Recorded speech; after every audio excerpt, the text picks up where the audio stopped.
Hi ಎಲ್ರಿಗೂ ನಮಸ್ಕಾರ. ಬನ್ನಿ ಇವತ್ತು ನಮ್ಮ ಉತ್ತರ ಕರ್ನಾಟಕದ ಕಡೆ ಚುರುಮುರಿ ಅಥವಾ ಮಂಡಕ್ಕಿನ ಯಾವ ರೀತಿ ಮಾಡ್ತಾರೆ ಅಂತ ನೋಡೋಣ. ಈ ಥರ ಮಾಡಿಕೊಂಡು ಈವ್ನಿಂಗ್ ಟೈಮಲ್ಲಿ ಸ್ನ್ಯಾಕ್ಸ್ ಥರ ತಿಂತಾ ಇದ್ದರೆ ತುಂಬಾ ಚೆನ್ನಾಗಿರುತ್ತೆ. ಟೀ ಜೊತೆ ಅಂತೂ ಸೂಪರಾಗಿರುತ್ತೆ. ಬನ್ನಿ ಇದನ್ನು ಯಾವ ರೀತಿ ಪ್ರಿಪೇರ್ ಮಾಡೋದಂತ ನೋಡ್ಕೊಂಡು ಬರೋಣ. ಫಸ್ಟ್ ಟೈಮ್ ಯಾರೆಲ್ಲ ವೀಡಿಯೋ ನೋಡ್ತಿದ್ರೆ ಎಲ್ಲರೂ ಚಾನಲ್ನ ಸಬ್ಸ್ಕ್ರೈಬ್ ಮಾಡಿಕೊಂಡು ವಿಡಿಯೋನ ನೋಡಿ. ವಿಡಿಯೋ ಏನಾದರೂ ಇಷ್ಟ ಆದರೆ ಲೈಕ್ ಮಾಡಿ ಮತ್ತು ಕಮೆಂಟ್ ಮಾಡಿ. ಬನ್ನಿ ಇವಾಗ ಸ್ಟಾರ್ಟ್ ಮಾಡೋಣ ಯಾವ ರೀತಿ ಮಾಡೋದಂತ. ಇವಾಗ ಅಮ್ಮ ಒಂದು ಪಾತ್ರೆನ ಬಿಸಿ ಮಾಡೋಕ್ಕಿಟ್ಟು ಅದಕ್ಕೆ ಒಂದು 4ರಿಂದ 5 ಸ್ಪೂನಷ್ಟು ಎಣ್ಣೆ ಹಾಕ್ಕೊಂಡಿದ್ದಾರೆ. ಸೊ ಇಲ್ಲಿ ಮಂಡಕ್ಕಿನ ಅಮ್ಮನೇ ಪ್ರಿಪೇರ್ ಮಾಡ್ತಾ ಇರೋದು. ಸೊ ನೋಡಿ ಇವಾಗ 4ರಿಂದ 5 ಸ್ಪೂನ್ ಎಣ್ಣೆ ಹಾಕ್ಕೊಂಡಿದ್ದಾರೆ. ಎಣ್ಣೆ ಬಿಸಿ ಆದಮೇಲೆ ಅದಕ್ಕೆ ಸಾಸಿವೆ ಮತ್ತು ಜೀರಿಗೆನ ಹಾಕ್ಕೊಳ್ತಾರೆ. ಇವಾಗ ಎಣ್ಣೆ ಬಿಸಿ ಆಗಲಿ. ಸೊ ಇವಾಗ ಎಣ್ಣೆ ಬಿಸಿ ಆಗಿದೆ. ಇವಾಗ ಸ್ವಲ್ಪ ಸಾಸಿವೆ ಜೀರಿಗೆನ ಹಾಕ್ಕೊಂಡಿದ್ದಾರೆ. ಸಾಸಿವೆ ಜೀರಿಗೆ ಚೆನ್ನಾಗಿ ಫ್ರೈ ಆಗಬೇಕು. ಲೋ ಫ್ಲೇಮಲ್ಲಿ ಇಟ್ಕೊಳ್ಳಿ. ಮಾಡೋದು ತುಂಬಾ ಈಸಿ ಇದನ್ನು. ಇವಾಗ ನೋಡಿ ಇದು ಚೆನ್ನಾಗಿ ಫ್ರೈ ಆದಮೇಲೆ ಇದಕ್ಕೆ ಕಡಲೆ ಬೀಜ ಮತ್ತು ಪುಟಾಣಿ ಅಂದರೆ ನೀವೇನಂತೀರ ಕಡಲೆಪಪ್ಪು ಮತ್ತು ಬೆಳ್ಳುಳ್ಳಿನ ಹಾಕ್ಕೊಳ್ಬೇಕು. ಇವಾಗ ನೋಡು ಬೆಳ್ಳುಳ್ಳಿನ ಸುಲಿದಿಟ್ಕೊಂಡಿದ್ವಿ ಸಿಪ್ಪೆ ಬಿಡಿಸಿ. ಇವಾಗ ಬೆಳ್ಳುಳ್ಳಿನ ಹಾಕ್ಕೊಂಡು ಸ್ವಲ್ಪ ಚೆನ್ನಾಗಿ ಬೆಳ್ಳುಳ್ಳಿ ಫ್ರೈ ಆಗೋವರೆಗೂ ಮಿಕ್ಸ್ ಮಾಡ್ಕೊಳ್ಳೋಣ. ಅದಾದಮೇಲೆ ಕರಿಬೇವು ಮತ್ತು ಕಡಲೆ ಬೀಜ ಮತ್ತು ಕಡಲೆಪಪ್ಪು ಅಂದರೆ ಪುಟಾಣಿ ಉರ್ಗಡ್ಲೆ ಅಂತೀವಲ್ವ, ಸೊ ಅದನ್ನು ಹಾಕಿ ಒಂದು ಸರಿ ಚೆನ್ನಾಗಿ ಎಲ್ಲನೂ ಮಿಕ್ಸ್ ಮಾಡ್ಕೊಳ್ಳಿ. ಇದೆಲ್ಲ ಚೆನ್ನಾಗಿ ಫ್ರೈ ಆಗಬೇಕು. ಲೋ ಫ್ಲೇಮಲ್ಲಿ ಇಟ್ಕೊಂಡು ಇದನ್ನು ಒಂದು ಸರಿ ಚೆನ್ನಾಗಿ ಕಲರ್ ಚೇಂಜ್ ಆಗೋವರೆಗೂ ಚೆನ್ನಾಗಿ ಫ್ರೈ ಮಾಡ್ಕೊಳ್ಳಿ. ಮಾಡೋದೇನು ತುಂಬಾ ಈಸಿ. ಒಂದು 5 ನಿಮಿಷದಲ್ಲೇ ಇದನ್ನು ನೀವು ಮಾಡಿಕೊಂಡು ಸ್ಟೋರ್ ಮಾಡಿ ಇಟ್ಕೊಂಡು ಬೇಕಾದಾಗ ತಿನ್ಬೋದು.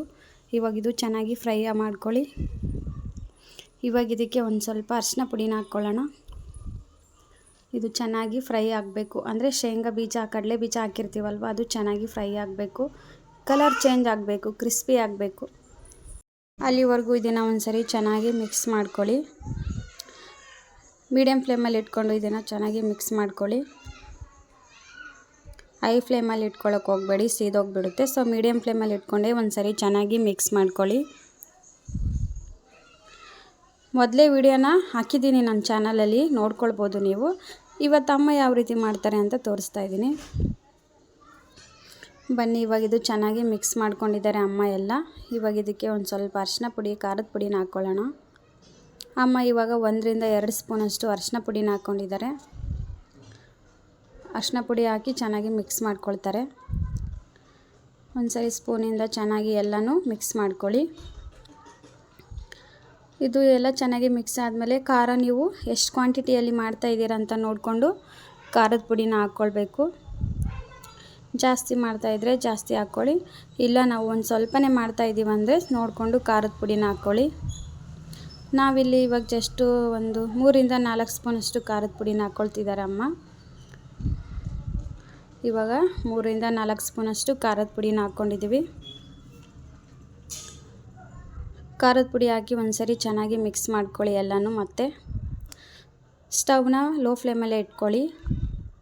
ಹೈ ಫ್ಲೇಮಲ್ಲಿ ಮಾತ್ರ ಇಟ್ಕೊಳ್ಳೋಕೆ ಹೋಗಬೇಡಿ, ಎಲ್ಲ ಸೀದೋಗ್ಬಿಡುತ್ತೆ. ಹೈ ಫ್ಲೇಮಲ್ಲಿ ಏನಾದರೂ ಇಟ್ಕೊಂಡ್ರೆ ಲೋ ಫ್ಲೇಮಲ್ಲೇ ಇಟ್ಕೊಂಡು ಚೆನ್ನಾಗಿ ಫ್ರೈ ಮಾಡ್ಕೊಳ್ಬೇಕು.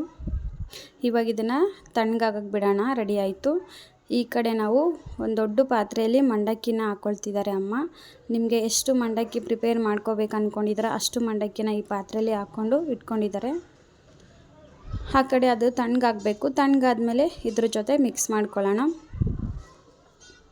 ಇವಾಗ ಇದು ತಣ್ಣಗಾಗಿದೆ. ಸೊ ತೆಗೆದಿಟ್ಕೊಂಡಿರೋ ಮಂಡಕ್ಕಿ ಜೊತೆ ಇದನ್ನು ಹಾಕಿ ಒಂದು ಸರಿ ಚೆನ್ನಾಗಿ ಮಿಕ್ಸ್ ಮಾಡ್ಕೊಳ್ಬೇಕು. ಸೊ ನಾವು ಮೊದಲೇ ಉಪ್ಪನ್ನ ಹಾಕ್ಕೊಂಡಿಲ್ಲ ಅಲ್ವ, ಸೊ ಈ ಟೈಮಲ್ಲಿ ನಾವು ಇವಾಗ ಉಪ್ಪನ್ನ ಆ್ಯಡ್ ಮಾಡ್ಕೊಳ್ಳೋಣ. ಸೊ ನೀವು ಎಷ್ಟು ಮಂಡಕ್ಕಿ ತೊಗೊಂಡಿದ್ದೀರಾ ನೋಡಿಕೊಂಡು ನೀವು ಇವಾಗ ಉಪ್ಪನ್ನ ಹಾಕ್ಕೊಳ್ಬೇಕು. ನಾವಿಲ್ಲಿ 2ರಿಂದ 3 ಚಮಚ ಉಪ್ಪು ಹಾಕ್ಕೊಂಡಿದ್ದಾರೆ ಅಮ್ಮ. ಕಮ್ಮಿ ಅಂತ ಅನಿಸಿದರೆ ಮತ್ತೆ ಆ್ಯಡ್ ಮಾಡ್ಕೊಳ್ಬೋದು. ಜಾಸ್ತಿ ಹಾಕ್ಕೊಳ್ಳೋಕೆ ಹೋಗಬೇಡಿ, ಯಾವಾಗಲೂ ಕಮ್ಮಿನೇ ಹಾಕ್ಕೊಳ್ಳಿ, ಮತ್ತೆ ಹಾಕ್ಕೊಳ್ಬೋದಲ್ವ.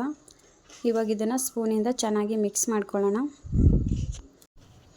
ಇವಾಗ ಸ್ಪೂನಿಂದ ಒಂದು ಸರಿ ಚೆನ್ನಾಗಿ ಮಿಕ್ಸ್ ಮಾಡಿಕೊಂಡು ಸೊ ಖಾರದ ಪುಡಿ ಉಪ್ಪು ಅರಿಶಿನ ಪುಡಿ ಎಲ್ಲನೂ ಚೆನ್ನಾಗಿ ಸ್ಪ್ರೆಡ್ ಆಗಬೇಕಲ್ವ ಮಂಡಕ್ಕಿಗೆ. ಸೊ ಚೆನ್ನಾಗಿ ಮಿಕ್ಸ್ ಮಾಡ್ಕೊಳ್ಳಿ.